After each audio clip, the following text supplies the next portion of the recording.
eles vão cada vez crescendo mais na direção do propósito de Deus. E é sobre isso que eu queria falar hoje, mas juntando a questão da ceia, porque temos aqui outro momento que é importantíssimo na vida da igreja. E eu queria ler com vocês um trecho do capítulo 6 de João, do Evangelho de João, onde Jesus está tendo uma conversa que começa em função do milagre da multiplicação dos pães e de como a multidão ia atrás do Senhor. Mas Jesus, naquele momento, diz para eles: olha, eu sou o pão verdadeiro. E no capítulo 6, então, versículo 47 de João, Jesus diz assim: em verdade lhes digo, quem crê em mim tem a vida eterna. Eu sou o pão da vida. Os pais de vocês comeram o maná no deserto e morreram. Esse é o pão que desce do céu, para que todo o que dele comer não pereça. Eu sou o pão vivo que desceu do céu. Se alguém comer desse pão, viverá eternamente. E o pão que eu darei pela vida do mundo é a minha carne. Esse texto, é claro que nos remete para a ceia.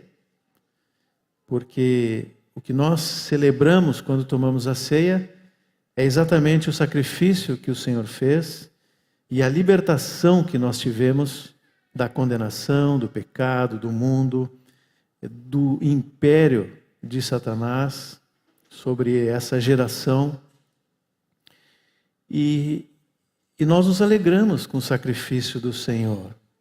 Ele é o pão que é partido por nós. É claro que Jesus não está falando aqui apenas do pão físico que ele multiplicou para as multidões e depois repartiu com os discípulos em outros momentos, inclusive no dia anterior à sua crucificação. Mas Jesus estava falando dele mesmo. Ele disse: eu sou o pão da vida. Então, irmãos, quando nós tomamos a ceia, nós precisamos lembrar dessa verdade básica e fundamental. Jesus é o pão que foi partido por nós. Ele morreu por nós, por causa dos nossos pecados. Ele deu a sua carne, o seu sangue. Ele disse: ninguém toma a minha vida, eu a dou. Ele deu para que nós tivéssemos vida eterna. Sem o sacrifício de Jesus, nós estaríamos condenados. Mas porque ele morreu, nós podemos ter vida. E é justamente nisso que entra a segunda coisa que nós lembramos quando estamos na ceia, ou devemos lembrar.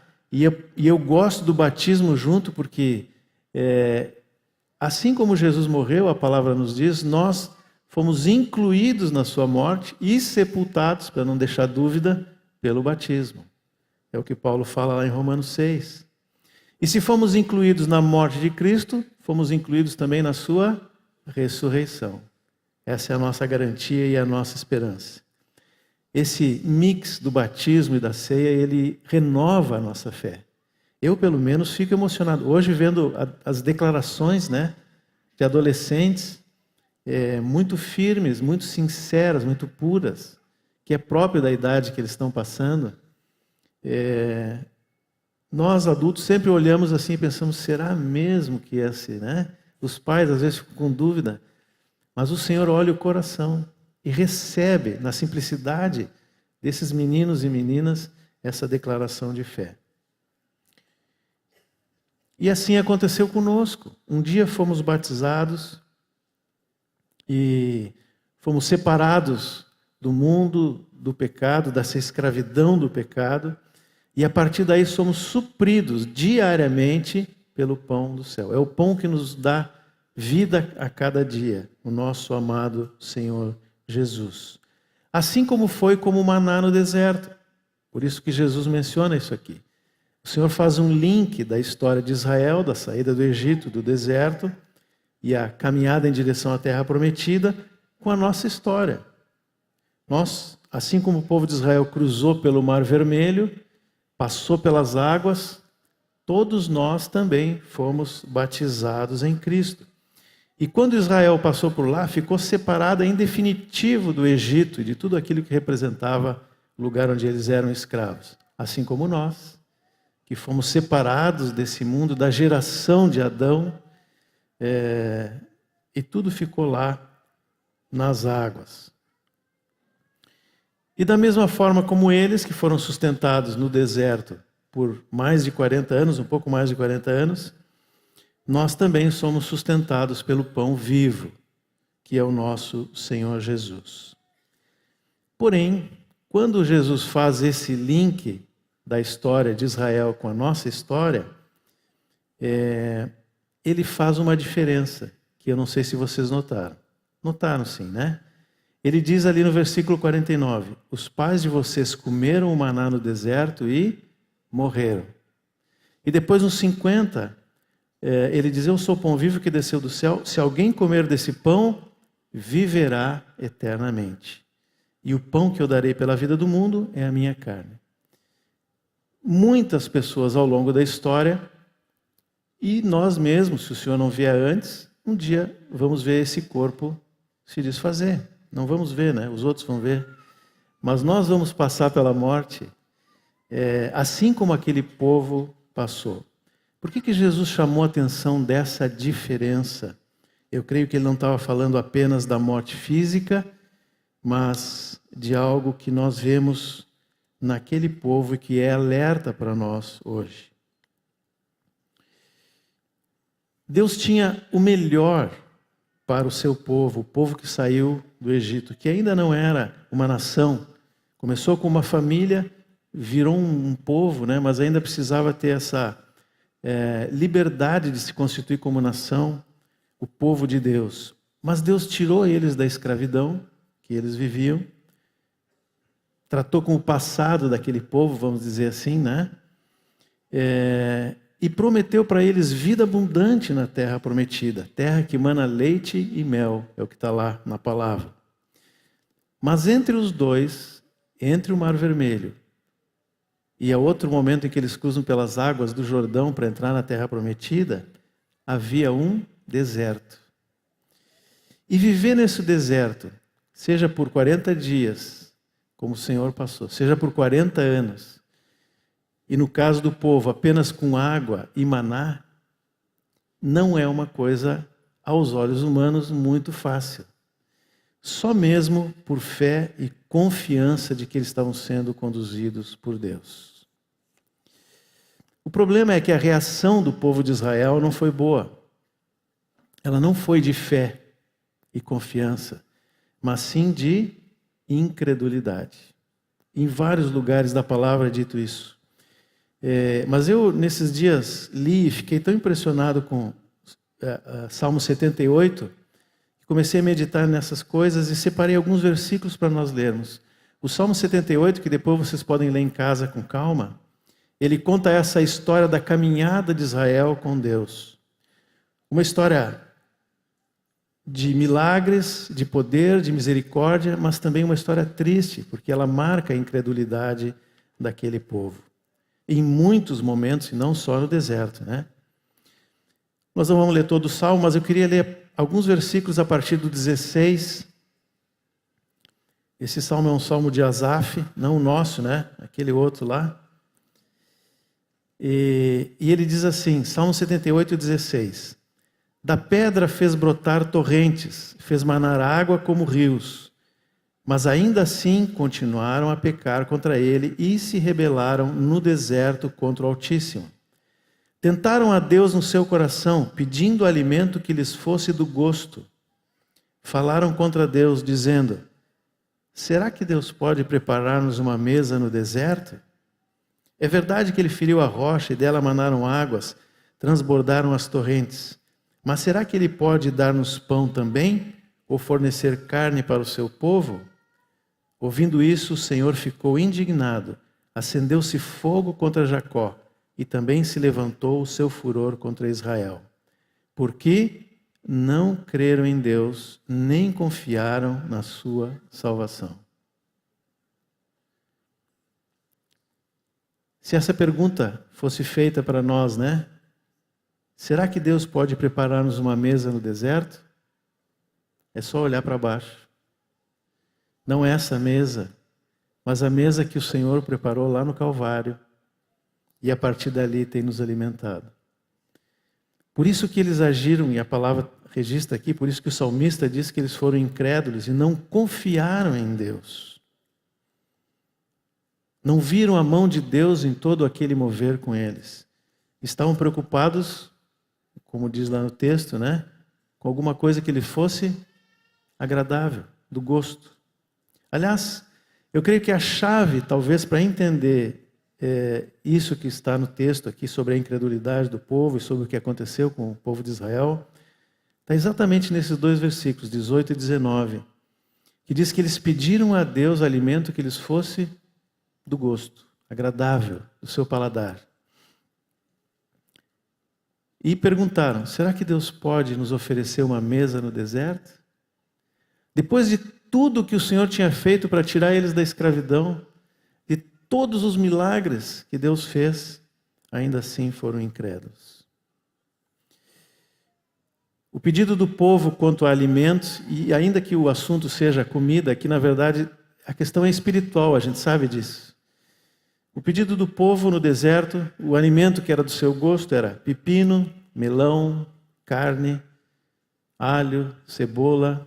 Esse último não sei, eu nunca sei porque eles pediam cebola, né? Mas na verdade uma comida bem temperada fica mais gostosa, mais agradável. E outras coisas que eles deviam gostar, né? Agora eu pergunto, será que é pecado comer essas coisas ou algum alimento? Não, claro que não é. A gente sabe que não. Mas no coração, eles nutriam um desejo por aquilo que agradasse a sua alma. E o pior, desprezaram o alimento que veio do céu. Desprezaram o maná. Tem um texto que chega a ser assim chocante, que está lá em Números 21, quando eles dizem assim, a nossa alma tem fastio desse pão vil. Depois de 40 anos alimentados diariamente pelo Senhor, nessa tradução, na nova NAA, diz assim, já estamos enjoados dessa comida ruim. Esse foi o nível de desprezo daquele povo quanto ao que Deus fez. Eu não sei como é que era o maná. Imagino que não deveria ser a coisa mais gostosa, assim, né, em termos de paladar natural. Mas tinha tudo o que eles precisavam. Deus sustentou eles por mais de 40 anos. Foi o suprimento de Deus naquele momento da vida de Israel. A gente vai ver mais adiante que quando eles entraram na Terra Prometida, Deus deu abundância. Realmente, leite, mel, e melão, e mamão, e cebola, e tudo o que eles queriam tinha na Terra Prometida. E mais, muito mais. E com abundância. Mas naquele momento do deserto, Deus tinha um trabalho a fazer, que era limpar toda a memória que aquele povo tinha do Egito. E aí entra o maná, a comida escolhida por Deus. Agora, se nós estamos falando de algo espiritual, qual é a lição para nós hoje, né? Nós falamos aqui que quando quando passamos pelo batismo, o Senhor nos desliga desse mundo, do sistema desse mundo, e aponta o nosso destino, que é a casa do Pai, onde o Senhor Jesus mesmo diz, eu vou preparar lugar para vocês. Nós temos um destino, um lugar para ir, fomos tirados desse mundo para irmos para a casa do Pai. Mas enquanto esse dia não chega, o Espírito Santo vai trabalhando na nossa alma para abandonarmos qualquer tipo de prazer nas coisas terrenas. Esse é o trabalho do Espírito Santo em nós. Ele trabalha diariamente para mudar o nosso paladar, o nosso gosto pelas coisas dessa vida. Ele quer mudar o nosso desejo, no sentido de que as coisas dessa vida vão perdendo valor, vão diminuindo cada vez mais e aumentando o desejo pelas coisas do céu. Eu sempre digo que Paulo era um homem com um alvo, né? E tem um texto que eu gosto muito que está em Filipenses 3, estamos estudando Filipenses juntos, no De Casa em Casa, e logo em seguida vamos passar por esse texto. Mas no capítulo 3, 13, ele diz assim: irmãos, quanto a mim, não julgo havê-lo alcançado, mas uma coisa faço, esquecendo-me das coisas que ficam para trás e avançando para as que estão diante de mim. Prossigo para o alvo, para o prêmio da soberana vocação de Deus em Cristo Jesus. Olha, irmãos, Paulo deixou muita coisa. E a maior parte das coisas que Paulo deixou não eram pecado. Eram coisas lícitas. Lícitas. Assim como nós. Mas que, no caso de Paulo e também para nós, não convinham mais a quem estava correndo em direção àquele alvo. Era um peso na vida de Paulo. Imagina se Paulo continuasse o sacerdote fariseu lá, né? Não no sentido negativo da palavra, mas até porque a palavra diz que muitos sacerdotes se converteram, mas seria um peso para Paulo continuar fazendo o que ele estava fazendo. Quando eu falo que Deus quer tirar o nosso gosto pelas coisas dessa vida, eu não estou falando necessariamente de coisas pecaminosas, além disso, né? Porque isso é óbvio. Quando nós nos convertemos e fomos batizados, fomos arrancados de tudo que é dessa vida, fomos limpos dos nossos pecados. Mas existem coisas lícitas que prendem o nosso coração aqui. E se nós não virmos essas coisas dessa forma, se nós não retirarmos da nossa dieta, né? Ao final, essas mesmas coisas podem nos afastar do Senhor. Às vezes a gente usa a expressão para algumas pessoas ou para algumas coisas, né, que deu química. Já ouviram isso, né? Acho que deu química, que eu com o trabalho, eu com essa pessoa e tal. E é interessante porque esse é um princípio básico da química. Eu não lembro muito bem da química lá do ensino médio, mas eu lembro que os átomos se atraem e se repulsam, né? Sempre que tem um elétron dando sopa lá, tem um outro pronto para atrair, ou se repulsam. Pois bem, irmãos, na nossa carne e no mundo há a mesma atração. A carne está sempre sendo atraída por coisas dessa vida. E ao mesmo tempo, o Espírito Santo que habita em nós, o Espírito de Cristo, tem repulsa das coisas do mundo. Ele não quer nada com as coisas do mundo e nem que nós tenhamos essas coisas. Ou coisas que, não, como eu disse, não são pecaminosas, mas me afastam de Cristo. O Espírito Santo quer nos levar para outro lugar. Por isso, eu não gosto muito, e quando eu vejo muitas vezes perguntas do tipo, né? Mas aonde está na palavra que isso é pecado? Quando às vezes nós dizemos, irmão, isso não é bom para ti. Mas onde está na palavra que isso é pecado?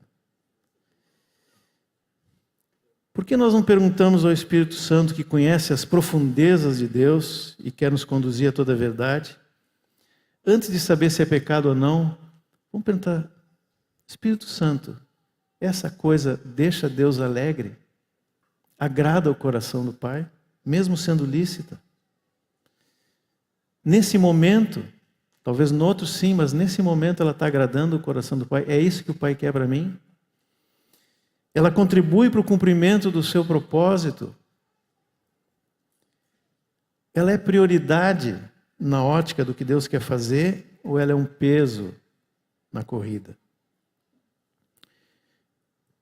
Às vezes são coisas importantes e uma decisão errada pode definir o futuro da nossa vida e do nosso trabalho para o Senhor, do nosso ministério.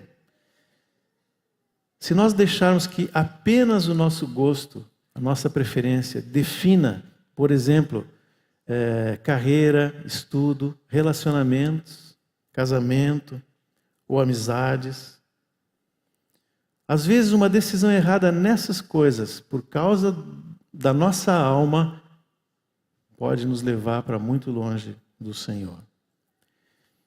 Pode não tirar a nossa salvação, mas nos torna frutíferos. Como na parábola do semeador, em relação à semente que caiu entre os espinhos. Vieram, sufocaram, ficou infrutífero. Outras coisas que são peso para nós podem ser mais simples e nós nem percebemos às vezes, mas elas revelam onde está o nosso coração, o que nós vestimos, como nos alimentamos, o que bebemos. E vocês sabem que eu estou falando de bebida alcoólica, né? O que nossos olhos veem, ou o que nós queremos que os outros veem em nós. Às vezes essas coisas têm um peso muito grande na nossa vida e atrapalham a nossa caminhada. Às vezes são coisas totalmente lícitas e até necessárias, como o trabalho, por exemplo. Lazer, divertimento, mas podem ser exageradas. Tiram o nosso foco, não conseguimos viver e trabalhar para o Senhor e cuidar uns dos outros e pastorear a nossa família, os nossos irmãos, pelo peso que essas coisas podem representar na nossa vida. Irmãos, o quanto nós valorizamos de fato essas coisas? Que valor essas coisas têm para nós diante do que é de Deus? Quais são de fato as nossas expectativas na vida que nós temos aqui e no que espera no futuro? O Senhor precisa santificar a nossa alma. Sempre quando se fala em santificação, a gente pode pensar em outras coisas, né? Mas isso é santificação. É purificar o nosso gosto. E quando se fala em santificação, em termos de aonde eu acho na Bíblia alguma coisa que fale sobre isso, para mim, pelo menos, o primeiro lugar que me vem à mente é a primeira carta de Pedro. Pedro fala o tempo todo naquela carta sobre... Ele usa uma outra expressão que é a salvação da alma, que é santificação. Fala muitas coisas. Aliás, eu aconselho que os irmãos leiam 1 Pedro. Mas quando a gente chega na segunda carta, a gente vai entender por que Pedro fala tanto disso. Porque na segunda carta, ele mostra um mundo que está reservado para o fogo. Um mundo que vai acabar. Que mais cedo ou mais tarde vai se extinguir na forma como nós conhecemos hoje, pelo menos. Não sei o que Deus vai fazer e como vai fazer, mas eu me pergunto, se tem algo que eu sei que vai ser destruído logo adiante, faz sentido eu investir o melhor da minha vida naquilo que está reservado para o fogo? Não significa que nós vamos desprezar as bênçãos e a abundância do Senhor que todo dia Ele nos dá. Não é isso que eu estou dizendo. Nós não precisamos jogar tudo fora, dizer agora estou sendo santificado. Provavelmente não vai estar, se fizer isso, né? Porque eu estou buscando uma justiça própria que não é do que nós estamos falando aqui. Nós recebemos as bênçãos e a abundância do Senhor porque Ele é bom. É da natureza do nosso Senhor ser bondoso, amoroso, misericordioso. Não significa que vamos desprezar o que vem da mão de Deus. Mas eu tenho que colocar dentro do meu coração as coisas no lugar certo. E essas coisas não têm a mesma importância que têm as coisas celestiais e eternas. Por isso, na caminhada no deserto, muitas vezes vamos ter que comer uma comida que não nos agrada tanto. Mas se ela vem do Senhor, glória a Deus.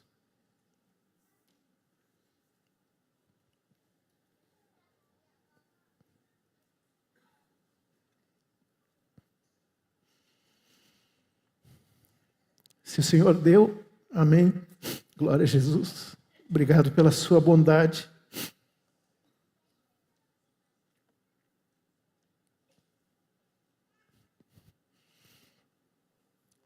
Se Ele não deu ou tirou, a sua vontade é boa, agradável e perfeita.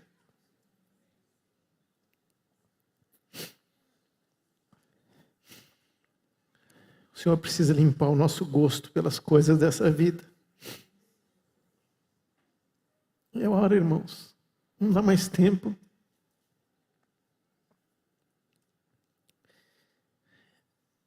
A palavra mostra como o Senhor faz isso. Ele tem remédios simples, mas eficazes. Tem a cruz, que é diária, assim como o pão.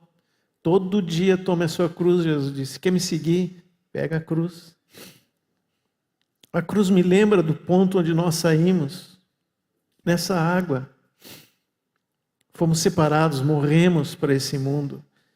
Quando Jesus diz para todo dia nós tomarmos a cruz, não é uma coisa exterior, é lá no coração. Lá no coração eu vou dizer, Senhor, eu escolho a Tua vontade, ela hoje. Ele nos dá a Sua palavra, que é ao mesmo tempo água, que limpa, que purifica, inclusive a nossa consciência, a palavra diz, de pecados, de coisas que nos atrapalham. A palavra limpa, põe as coisas no lugar, separa o que é da alma e do espírito. Mas ela também é luz, porque ela nos aponta o caminho para onde a gente vai. A oração está junto com a palavra, porque é um tempo com Deus, um tempo de se acalmar, de estar na presença do Senhor e encher-se do Espírito. Encher-se do Espírito. Outro remédio de Deus para vivermos nesse deserto é o corpo de Cristo. Onde Jesus distribui os seus dons. Hoje o Moacir falou, né?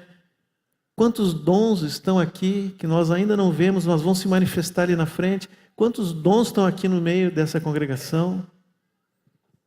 Muitos já se manifestando, outros ainda precisam ser manifestados, mas todos nós temos. E o corpo de Cristo é remédio de Deus, porque aquele que anda sozinho é uma presa fácil para o inimigo e para a sua própria carne. Mas quando andamos em comunhão uns com os outros e com o cabeça, somos guardados e protegidos. Porque através dos dons que o Senhor dá no corpo, é isso que está lá em Efésios, é que nós vamos chegar à maturidade, à plena estatura do varão perfeito, que é Cristo. Não é esse o propósito de Deus? E Ele usa o corpo para isso. Se nós resistimos à ação do corpo, nós estamos resistindo ao Senhor que deu os seus dons. Esse é o verdadeiro alimento, essa é a mesa no deserto que o Senhor tem para nós. Tudo que é de Cristo está nessas coisas.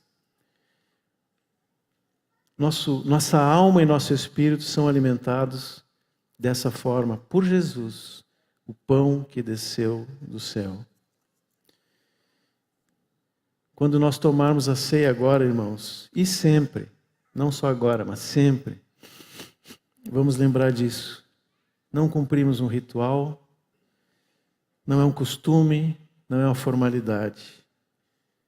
Quando nós tomarmos o pão agora e bebermos o cálice, vamos mais uma vez declarar e decidir de novo, como temos que fazer todos os dias. Mas se hoje alguém está, de alguma forma, titubeando entre a caminhada com o Senhor e aquilo que esse mundo nos chama, vamos mais uma vez decidir, com humildade, mas com força, lembrando que nós temos o maná, o verdadeiro pão do céu. Se tem que rejeitar alguma coisa, é o alimento desse mundo. Não vamos rejeitar o que vem do Senhor. Amém? Amém. Senhor, eu quero te dar graça, Senhor, mais uma vez, pela tua misericórdia conosco. Mais uma vez, Senhor, somos lembrados amorosamente pelo teu Espírito, Senhor, da onde saímos e para onde vamos. E onde estamos hoje, Senhor. Estamos andando contigo. Tu és o nosso cuidador, o nosso pastor, o nosso Senhor, nosso amigo. Te tememos, mas te amamos, Senhor. Não temos motivo para desconfiar do teu amor e da tua misericórdia. Que os nossos olhos não nos enganem, Senhor. Que a nossa mente, a nossa alma não nos engane. Tu és sempre bom, sempre bom. E o teu alimento é o melhor para a nossa vida, Senhor. Recebemos hoje desse pão e desse vinho, Senhor, com o coração mais uma vez agradecido, Senhor, por um sacrifício que tu não precisava fazer, se não fosse pelo teu amor, pela tua natureza de servo, pela tua dedicação ao Pai, Senhor. Lembramos disso, queremos render graças e louvor a Ti nesse dia, Senhor. E nos faz lembrar diariamente dessas verdades, em nome de Jesus.